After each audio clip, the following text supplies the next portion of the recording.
Welcome everyone to our webinar today, The 3 Steps to Implementing Fee-for-Service into Your Agency.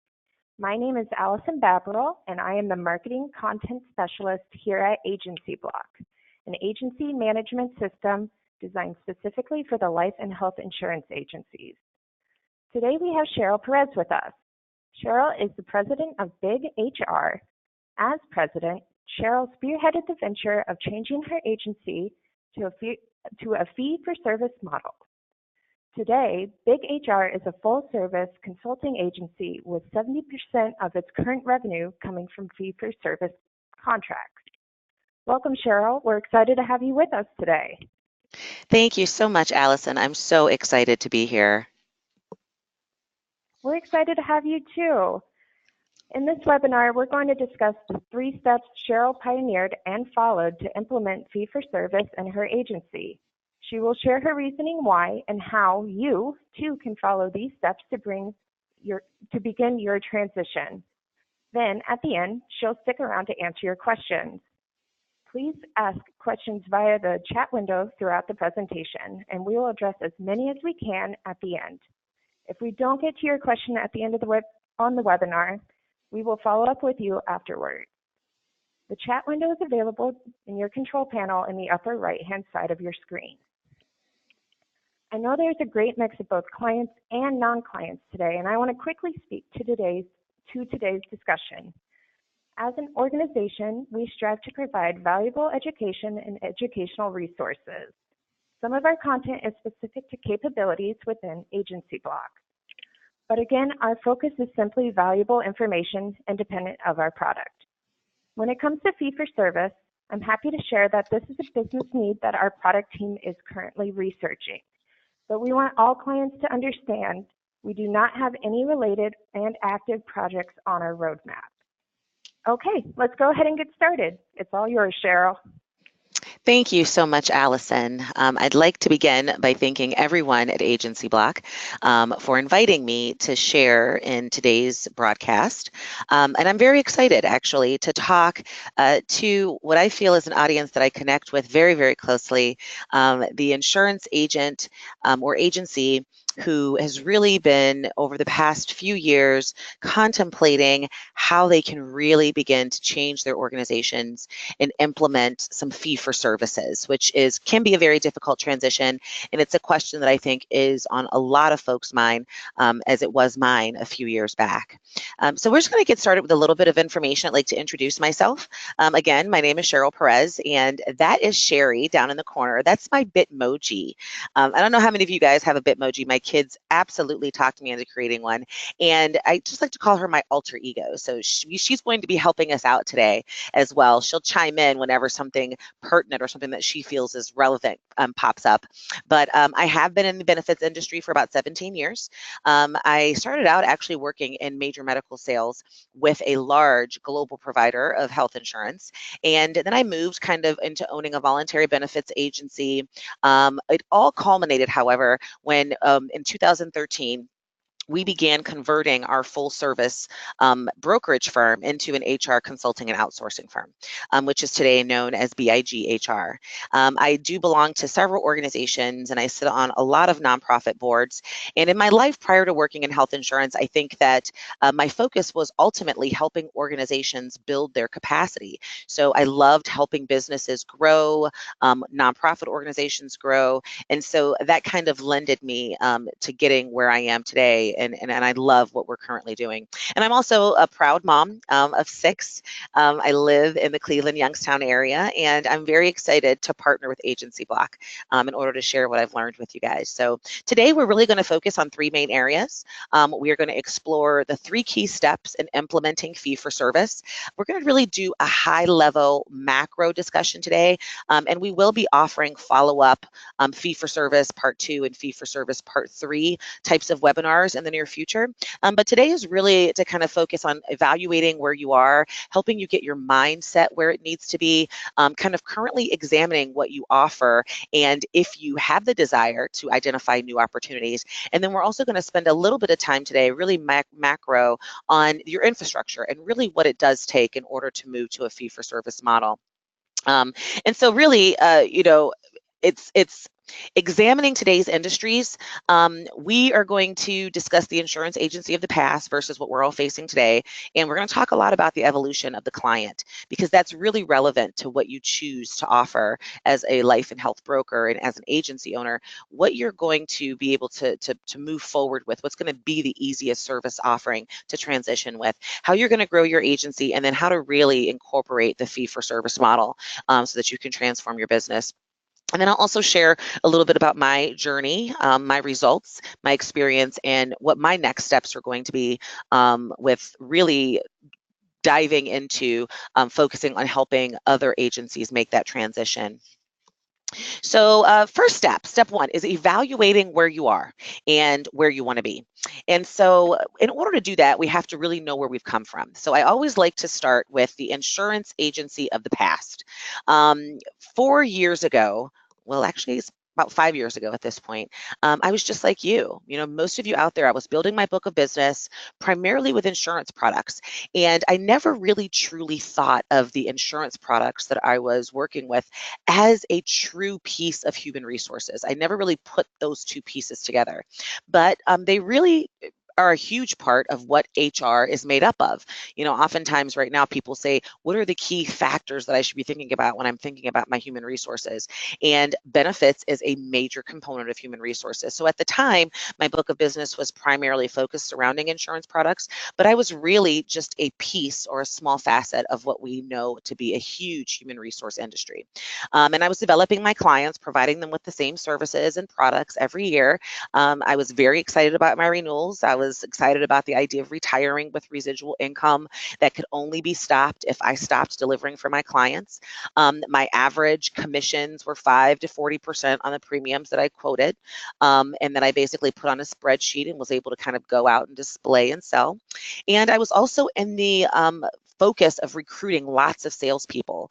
You know, I had about 50 independent agents that worked with my previous agency, and I just was able to train them to knock on doors. They could cold call clients. I could give them a script. I could teach them how to put a proposal together, and I could teach them how to present 4 to 5 options. So it was kind of a well-oiled machine, and we were just kind of flowing along. Um, and I didn't really realize at the time that I wasn't really truly independent, because my compensation, all of my revenue streams, my entire financial outlook as an organization was dependent upon these carriers. And they were pretty much outsourcing their sales departments to me. And as long as I was out there selling the product, I was going to get paid, unless, you know, of course, at the time I didn't realize, but unless they decided to change their mind. So I'm sure that some of what I just mentioned sounds familiar to some of you out there. And you know, it was interesting, the change, because the insurance agency of today really does look completely different than the past that we just discussed. And if any of those things sound like you know, you're not alone. I got punched in the face, just like Sherry is saying down there in the corner. I got punched in the face, just like so many of you out there. The Patient Protection and Affordable Care Act, or PPACA, now known as the Affordable Care Act, affected my business immensely. My health insurance producers had their commissions slashed up to 50%. Our overall organizational revenue was slashed. And what we were doing, what we were selling, was becoming even more of a commodity than it had ever been before. It was almost as if we were being kind of pushed out of the way, you know. Things were pretty standard. There was really little flexibility. You had very little control over the rates. All of our processes and procedures had changed internally. You know, we used to be able to send quotes off to carrier reps and they would send them back. Now we had to process all of these things ourselves, which meant that I had to increase the knowledge and the technology that I had internally. So while my revenues were decreasing, while less money was coming in, I had to spend more money in order to really be able to deliver the exact same service that I was doing before. And so we realized that we had to capitalize on some opportunities. So we kind of decided to dabble in the individual market, thinking this might be the way. And we did that for a minute, only to have the carriers continue to impact us by decreasing our plan options and overall eliminating our compensation altogether. And so it was an intense and very critical time for us. And I had to take a step back. I had to decide at that time, what was I going to do? And I had to stop really focusing on myself and my business and really begin to think about my client and say, how can I have even more impact for them? Because the only way that I'm going to be able to take control over what's happening to me is to make sure that my clients are happy and that they are ultimately getting what they need. So I decided to start asking them. And I had done customer service, surveys previous to that. And I think that the questions that I was asking was always, are you getting the service that you need? Do you think that there's value in what we bring? Are you happy, with our response times? Those types of questions. But I never really asked my customer, what do you need that you're not getting from me? And I think it was partly because I didn't really want to know the answer to the question. But mostly, I think it was just because I'd become complacent. And I was convinced that nothing was going to change the way that my business was running. And, in my mind, the government was never really going to get involved in my line of work.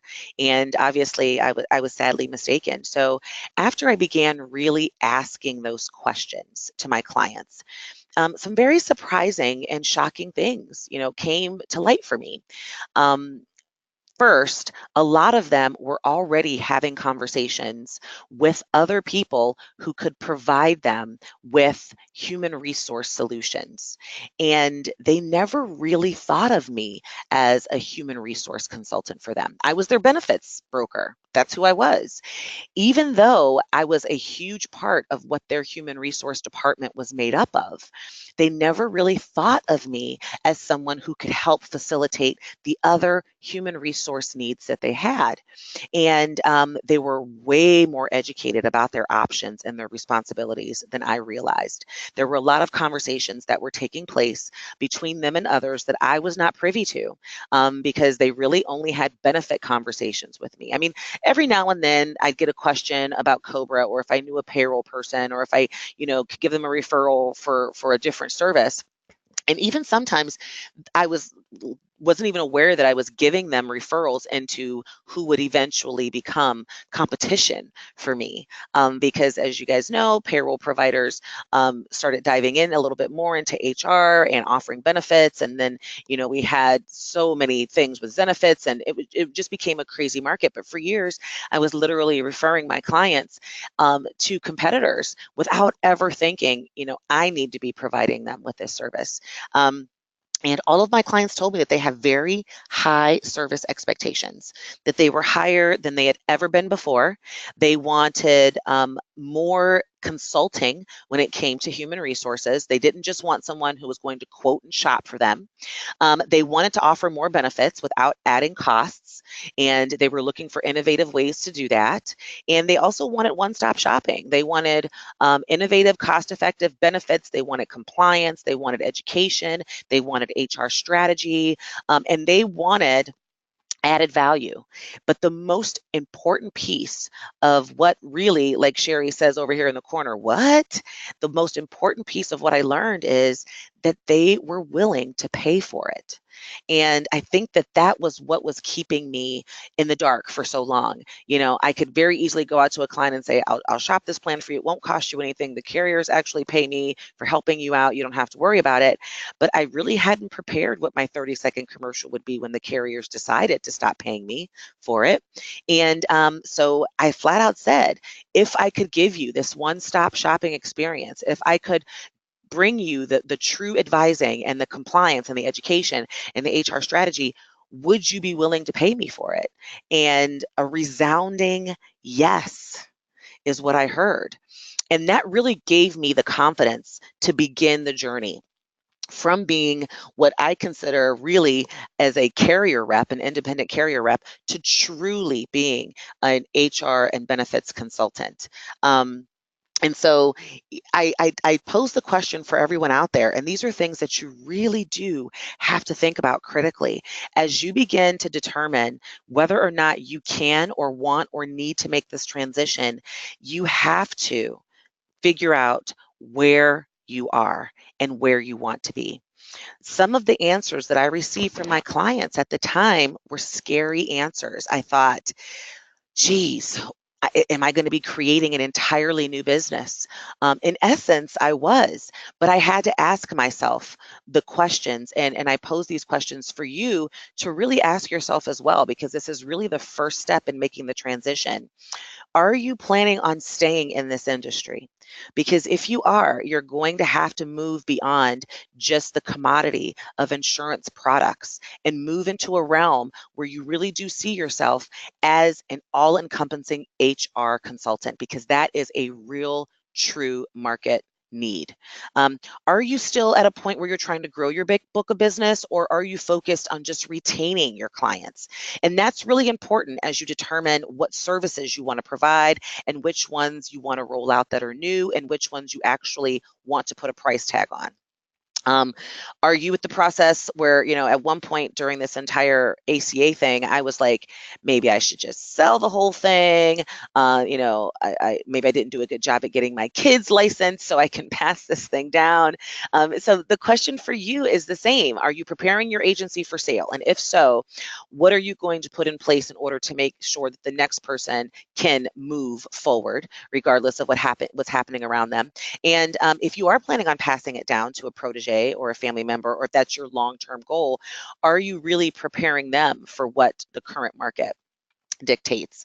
Are you focused on staying competitive? I read an article the other day, which I try to do at least once a day, and it's so important to understand that right now there are millions of insurance agents in the market, and the number of people employed to help insurance shoppers to shop has been steadily increasing. There's over 1 million agents, brokers, and related service employees, according to the statistic portal. So your competitive market is getting bigger. And so you really do have to set yourself aside, and do you want to keep your clients and increase your revenue? Because just maintaining your current book of business may not be enough. I'm sure a lot of you out there have really begun to feel, I've got the exact same clients, I'm just making a lot less money. So now I've got to go out there and fight to get more clients, or I've got to figure out a way to maximize and bring my compensation back to where it was from my previous clients and when they were my clients before. So let's move on a little bit to step 2, because you really do have to examine your service offerings and identify new opportunities. A lot of us as insurance brokers are offering services to our clients right now that in our minds, we've always been being compensated from the carriers to provide. That is a fact. So even if you provide on-site enrollment, if you send out folks to do the explanation of benefits for your clients, if you provide them with all the paperwork and all the documents, if you're making sure that they're getting their ACA notices, if you're doing all of those value adds that before you thought, I'm being compensated from the carrier for, you really have to examine whether or not that service is something that you might now need to evaluate whether or not you need to be charging for those services. Are you still being compensated at the same level as before that's required by the work? And that really does require a strong understanding of where your finances stand, where your profit margins are, and what your kind of break-even point is as an organization. And those were numbers that I always kind of dabbled in. I waited for my accountant to give them to me. But, in my mind, as long as I had my book of business of around, a few hundred clients, I'd be good to go. I never really had to determine what my profit margins were because I didn't control my own pricing. Typically, you dive into those types of numbers when you're trying to figure out the best price point for a product or a service that you're offering. So you've got to first figure out what services you want and to offer, or what you're already doing that might be able to be charged a fee for. And then you've got to identify new opportunities in order to be able to grow. So how do you really do that? And how are you currently addressing those needs? I'm just going to ask a few questions that really kind of get the juices flowing for a lot of people, and I know that they did for me. Are you providing insurance products and that you're not truly benefit strategic consulting, or are you still in that mindset? Here's my spreadsheet, here's my stuff, take a look at it and let me know your decision. Are you really sitting down and finding out what your clients' needs are before you, offer them services? Have you begun to diversify your offering enough to stay competitive? Are you truly an insurance advisor? Do your clients see you as the valued expert, or do they just see you as someone who's going to bring them quotes once a year? And are you the first one educating your clients on the regulations, the industry changes, and what they can expect in the future? One thing that I know for sure for me, when I first started, I knew everything there was to know about all the insurance carriers, all their products, where trends were going, HRAs, FSAs, HSAs. But you let my client come to me and ask me about an ERISA document or a summary plan description, and I had no idea, even though those components directly related to the products that I was providing for them. My focus was to really be an expert in the insurance and the insurance only. And I got a lot of sideways looks, and I couldn't really understand why my clients were asking me these questions, but it's because they were more educated than ever before, and they had the expectation that if I'm doing their benefits, I needed to know the answers to those questions. So it's in order to determine if you're ready to start asking for fees, you must ask yourself these questions. And because the truth of the matter is, you can't start going to your customers now and asking them for checks for things that you've been doing for a free for the last 5, 10, or 15 years. But you can't just, say, write me a check. I've been doing this forever, at the same time as walking in the door with a 27% increase. So you have to start building your value. When you can start answering these questions with a yes, then you can start charging a fee. So this is really the second step in creating those foundations. When you can get to the point where yes is the answer to a lot of these questions, then at that point you're definitely ready. So a lot of people ask me, how do I take the first step in asking for more? How do I go to my clients and say, I need to be able to charge you a fee? And the biggest question that I tell people is, you have to give them something new, different, and something that you've never given them before.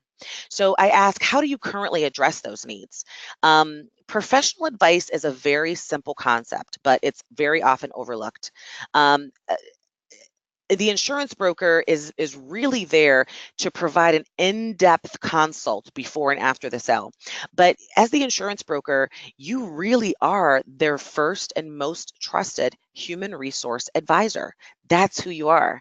And clients see you as their resource.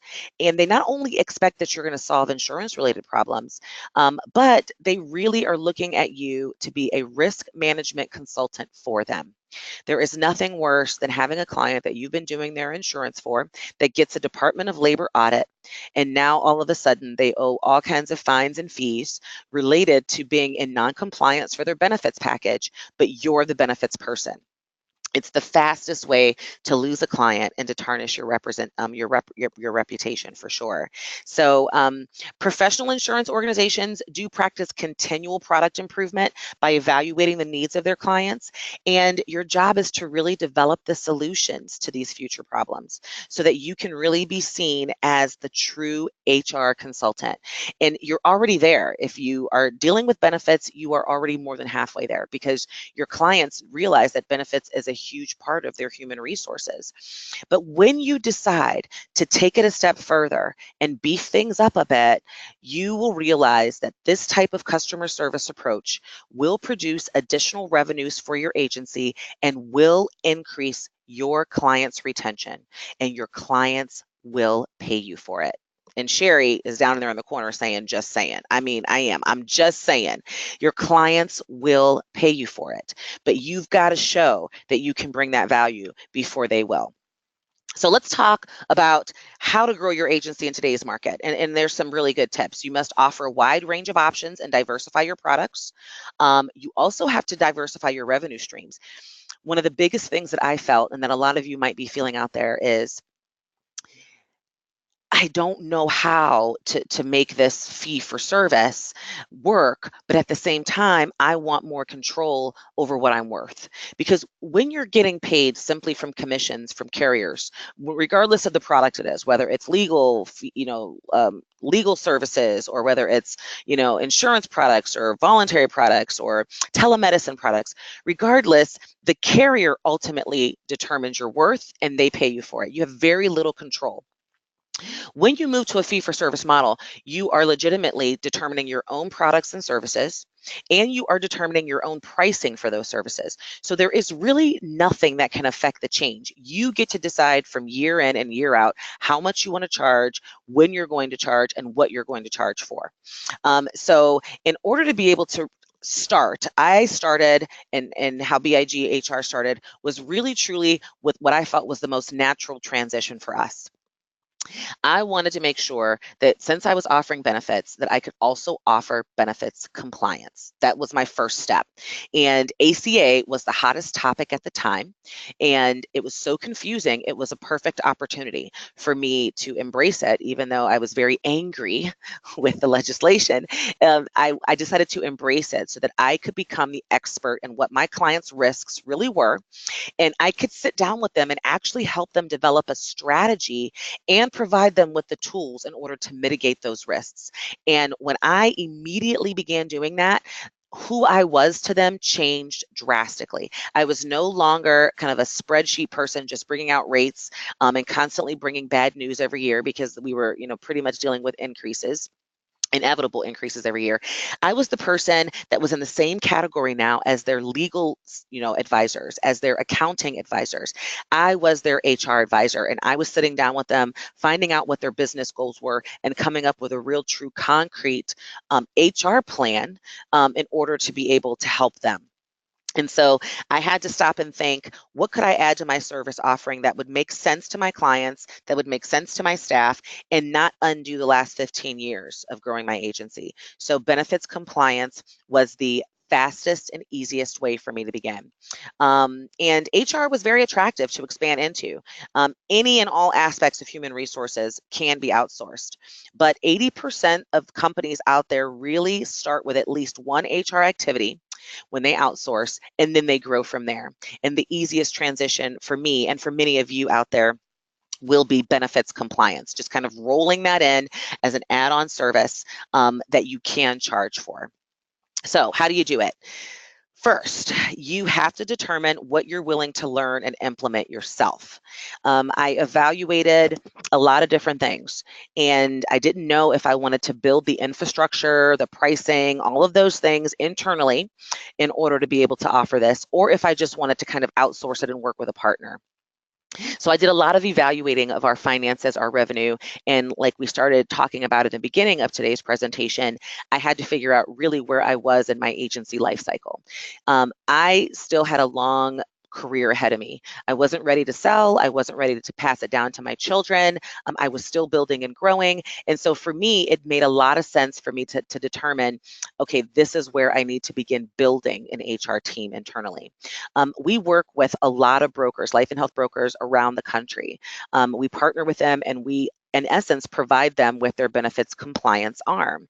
And a lot of them have chosen to partner with us because they're at a different life cycle in their agency lives. They have decided, I don't want to build anything from scratch. I don't want to create anything. I don't want to become an expert in HR benefits compliance.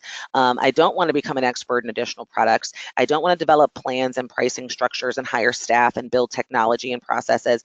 I really just want to partner with someone that I can use to help me build my own fee, or, give me some compensation surrounding offering these additional services to my clients. So you have to first figure out what you're willing to do.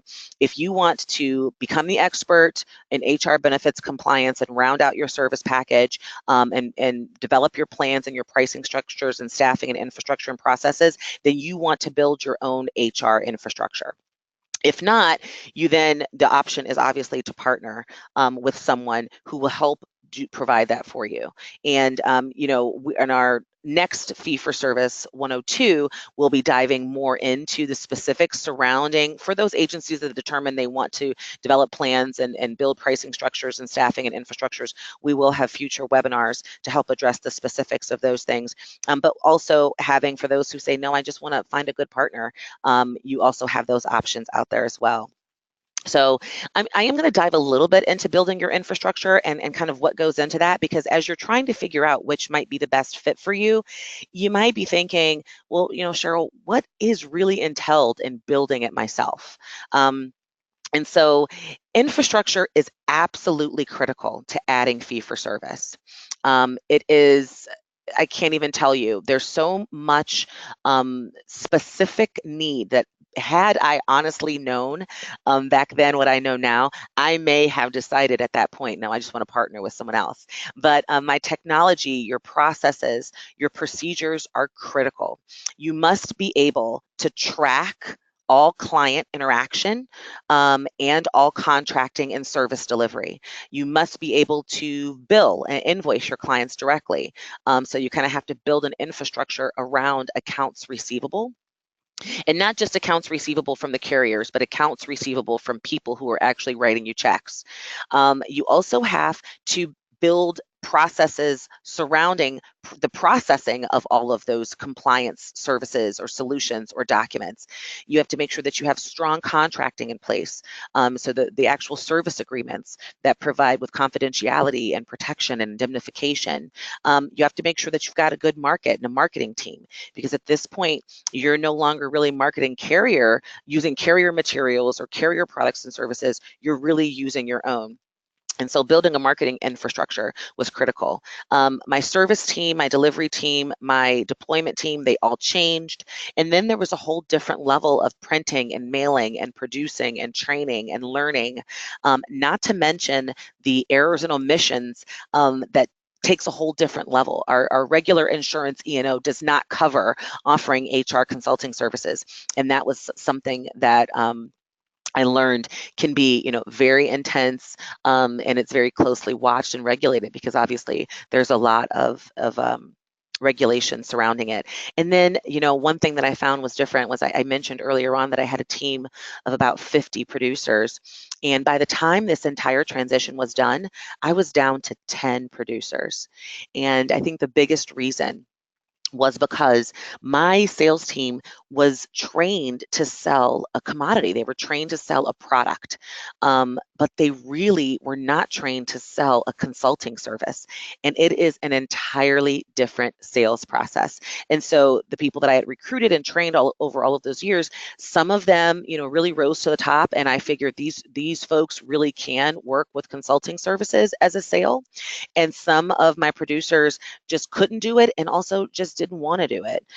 So these are some of the key areas from an infrastructure perspective that you have to begin planning for and doing research into. Do you have the ability to maintain all of these different areas? And if not, then there are some options out there for you. But some of you may already have decided that you want to move forward with building your own infrastructure, and you may have already started working in some of these areas. In future Fee for Service 101 courses that we'll be doing throughout the rest of the year, we will dive into each of these areas critical for our partners that we work with who really want to begin to build that infrastructure. But you don't have to do this. If you decide, this looks like too much, I don't want to do that, then how else can you do it? Obviously, you can also, find partners that can help you expand your lines of business and meet your client needs without transforming your entire business model and starting from scratch. And it's a critical concept, and I had to make the decision. And so I really encourage everybody to take a deep breath and really think that through. So in essence, how do you really incorporate fee for service to change your business? And kind of summarizing what we've talked about today, it's don't be afraid to bring value and charge for it. You have to stop believing in your mindset that you're free. You are not free. The services that you've been providing all of these years are not free. They cost you money. We were just in the habit of telling our clients, you don't have to pay me anything. The carriers pay me, so they're free for you. But in essence, you are not free. And it's okay for you to sit down and have those conversations with your client and say, I can no longer provide this particular service for you at no cost. If you want to continue with this service, then this is what it's going to cost you. You would be surprised at how many of your clients will actually say, I understand, and be okay with paying you for it. Realize that experts in their fields get paid for their expertise and advice. So learn it or partner with an expert and sell it. Your advice on benefits, your advice on a critical piece of human resources is valuable. I tell one of my best friends, she's also an attorney, and it's hilarious because I can be sitting with her, we can be at lunch, and she will send a quick email message from her phone that may take 10 minutes, and she'll charge for it. And I'm like, do you charge for every email? And she's like, absolutely. It was the answer to a question. It was my expertise. And just hanging out with her for a while really got my mindset together. So you are an expert, so you can charge for your advice. Also, stop being in the product business and start being a part of the advice and the tools business. And that's really the most important aspect of it. Realize that selling and marketing are two different things. And in today's world, true marketers win. Content marketing might become a huge part of what you're doing in order to advertise your services, in order to be able to charge for them. But you have to also realize that you are the single most important business relationship enjoyed by your client. They don't expect you to have all the answers, but they really do expect that you be the architect of a collaborative team that meets their needs. And that's with everything surrounding human resources, which is really important in today's market. So I'll just take a couple of minutes to share a little bit about my journey through this change, and what my results and experience have been and what my next steps are. When we first started out, 90% of our book of business was benefits, various types of benefits. And when we really began testing things out in 2014. We did kind of a pilot year, working with a few clients, developing our service strategy and our pricing models through 2014, 2015, and then really completely rolling it out. And since then, I have not only replaced the revenue that I lost from the carriers when the Affordable Care Act came out, but I can truly tell you that we no longer as an organization focus on employee benefits. We typically refer that business out to partners that we work with who are life and health brokers who are still in the benefits industry. Our focus 100% of the time right now is HR outsourcing and consulting services. And it is 70% of the revenue that we drive, new revenue and existing client revenue. We still do have some benefits clients from long ago that we obviously maintain and work with, but we no longer pursue medical. I could care less really what the Affordable Care Act is saying that carriers can pay me anymore, because I control my pricing and I control what services we provide. And it really is a very liberating transition. I'm very pleased with our results. We will achieve 120% growth in revenue from when we were just an insurance agency to where we are today just 3 years ago. We've experienced that much growth because we did add real true HR consulting services. I'm very excited about that, and it was a lot of hard work, but it was very much so worth the effort. Our experience has been that most of the brokers out there, I still have a lot of friends and colleagues. We work directly with partners and with brokers, and they really do have the desire to make the change. They just don't know how. And so one of my missions in 2018 and 2019 is to not only partner with brokers, but to also help them make that transition, because there was really nothing out there for me, for anybody who was kind of diving into the same area that we currently have dove into. And then our next steps is really to continue to add our services and to grow the partners that we work with, so that other life and health brokers out there can offer HR consulting services and be able to provide it to their clients and build their own fees into the process as well. So I guess coming soon, we do have a part 2, how to add a benefits compliance package for a fee and how it can make or break your agency. To get more insight and tips and tools, feel free to subscribe to our blog. The information is on your screen. And if anybody just wants to, reach out to me, you've got questions, you've got concerns, please jot down my email. No problem at all. Shoot me an email any time of day. I'm happy to answer your questions, to offer any advice, share any tips and tools that we have. And we will send out a message, I'm sure, with regards to when part 2 actually comes. And so at this point, I'd like to thank everybody for joining me, and open it up for questions.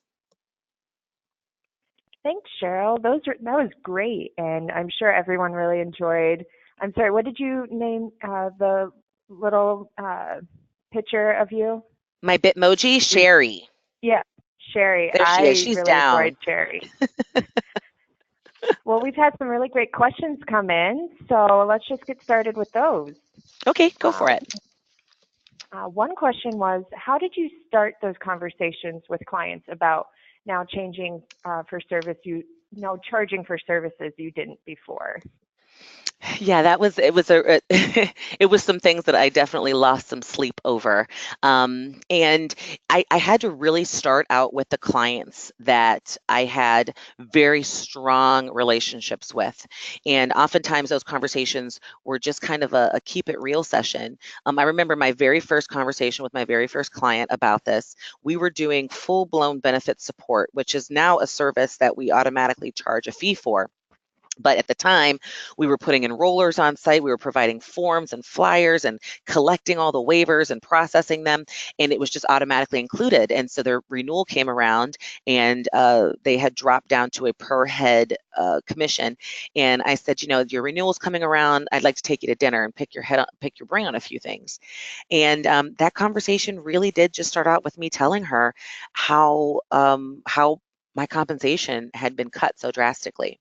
And she was like, whoa, that's horrible. And I said, so, I'm going to do a really good job at trying to keep your renewal at a decent increase, but you'll also notice this year that there will be some fees added in if you'd like to continue having those on-site hands-on services that you've enjoyed over the years.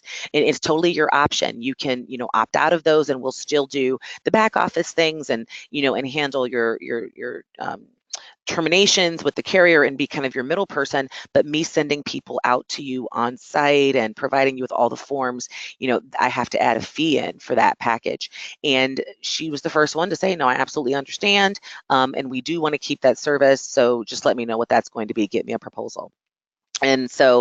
And I didn't even have a proposal ready at that time. So I had to, figure out how to do that. I was like, whoa, it worked. So I had to actually figure out how to go back and put together a pricing sheet, and I hadn't determined what I was charging for it or anything. But that was the first step, just really sitting down with the clients. And I just kind of categorized them as A, B, and C clients. The A conversations I was really close to, I was able to have it that way. And we did lose some clients that we had to start charging.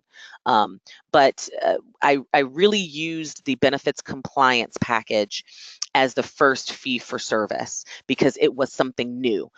It was very difficult for me to try to go back to them and ask them to start paying me for things that they had never paid for before. So my B and C clients, they just got offered the new benefits compliance package. Interesting. And so for the agencies that have grown too large to, be able to visit every client to let them know they will be beginning the change to a fee-for-service model, what is your recommended strategy on how they should approach that? I would say pick a new service like a benefits compliance package, which is a really nice, easy way to say to your clients, ERISA's out there. You have to have descriptions, summary plan descriptions have to be delivered to your employees and disseminated in a certain way. You're supposed to have benefits compliance notices that are going out every year under ACA. You need to have cafeteria 125 plan documents in place. These are all legislative, legal requirements. And this is a package that I can provide for you. And this is what that package is going to cost. So for them, I would say pick something brand new that you've not been doing before for the client and have that discussion as an add-on. Benefits compliance was really easy for us because the client felt like it was just a normal part of their package. And they also felt like that I was making a recommendation on something that was going to be helping their business. So it was my first way to kind of begin to get additional revenue out of those groups. Definitely. And so what did you do and what were your steps to determining how much you should charge for those services? Yeah, that's it's kind of an ongoing task. So the first way that I determined the pricing was really kind of elementary, and I probably shouldn't have done it that way, but it was, how much money did I lose on this group? So it was, what did my compensation used to be? And what do I want to get it back to? I really wasn't basing it off of any true numbers or data, because my first year I didn't have any numbers or data. So that first year I kind of guessed, this is what we were losing per head, and this is what I needed to make back. And so I needed to put together a service that was going to be robust enough that I could justify that type of cost. So that was really where my first pricing came from. And then I realized that I had to become more of an expert in the financials behind my business. I didn't really realize how much expertise I lacked in that area. And so I actually went back to school and took a couple of classes directly related to finance, learned how profit margins come into play, had some industry reports done that showed me where my profit margins should be. I learned, how to make sure that my gross profit margin and net profit margin would stay above a certain level. And then I was able to begin tracking every single expense that went out of my business related to some of these additional services, so I could really truly see what each service was costing me. And then at that point, now every year, I just build in our profit margins, and I know whether or not I need to increase our pricing or whether I can afford to decrease the pricing. So now it's really a strategy behind it. I use real, true, hard revenue numbers. But when I first started out, it was really just kind of a guessing game of where I needed to get back to be comfortable. Thank you, Cheryl. That was a really good explanation of all the steps you took. And it would be hard to start and kind of figure all that out right at the get-go. We have another question. How do I, as a young employee who is a benefits analyst and a CSR rep, come to management and propose this idea to implement fee-for-service? That's a good question. I'm thinking now as someone on my team, and I was actually, it's funny because when I first began making the transition, a lot of the folks on my team were bringing me questions that were coming from our clients. And a couple of them would say things like, we could probably make some money off of this.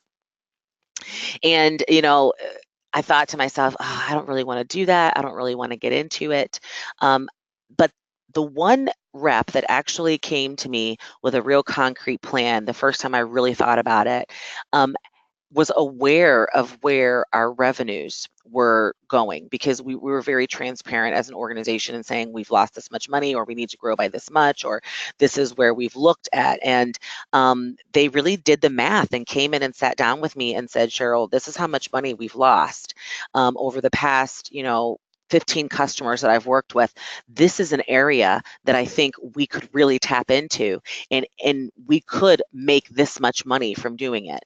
I think it's something that we should really investigate. So my advice would be, when you approach them, go with a plan. Don't just go with an idea. Jot down some specifics surrounding revenue targets and where the organization is and where they want to go.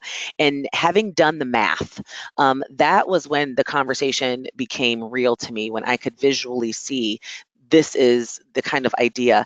And believe it or not, out of the 50 reps that I had at that time, that agent is still with me and will probably always be with me, just because they had that out of the box thinking and that ability to kind of put that proposal together for me and have that discussion. That's great advice, Cheryl. So there are a lot of benefits to fee-for-service. Have you had any disadvantages you've come across while going into fee-for-service, or while using fee-for-service? Can you talk about that a little bit? Yes.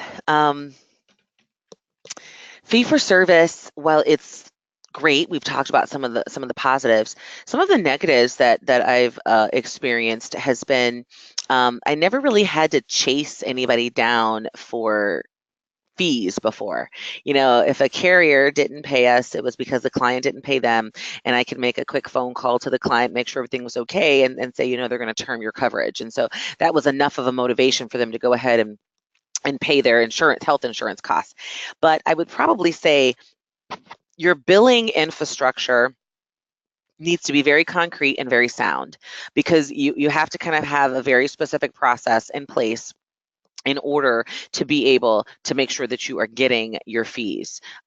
We started out by billing clients quarterly in advance for any services that we have. We have 2-year contracts that automatically renew. There were certain things that were included that I could ensure that I would have long-term revenue, and one of them was billing quarterly in advance. Now we actually do bill monthly for clients because we've got a much more robust operation with regards to collecting benefits. We can do ACH, things like that. But in the very beginning, one of the downfalls was really having to be a bill collector at times and chase people down for my premiums, for sure. Yeah, I bet chasing people down is never the most fun part of the job. It isn't. So when you decided to transition your agency over to a fee-for-service model, how many people did you have to bring in, or how many employees did you have to bring on to prepare and be there for the transition and to help sustain it? Yeah, that was very different for me. I had a very small administrative team when I was in insurance brokerage. It was pretty much myself. I had a recruiting assistant. I had an administrative and claims assistant. And that was it. There were like kind of 3 of us that were really kind of managing the whole thing. But then I had a whole slew of independent sales reps, because that was really, where it all stemmed from.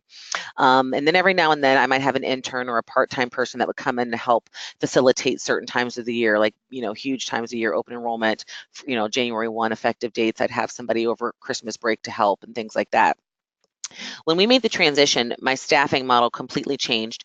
Now my service team is the largest aspect of our business. All of my employees are full-time. We do use independent contractors to help when we're offering benefit support services and things like that.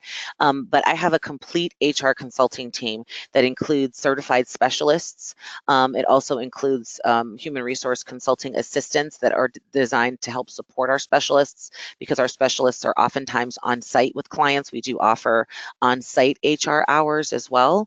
And then I also still have kind of a benefits support team that not only supports, our current benefit clients that we've had forever, but also one of our primary HR services as a benefit support package that clients can also take advantage of. So I have a service team that manages benefits. I've got a service team that manages all the other things HR.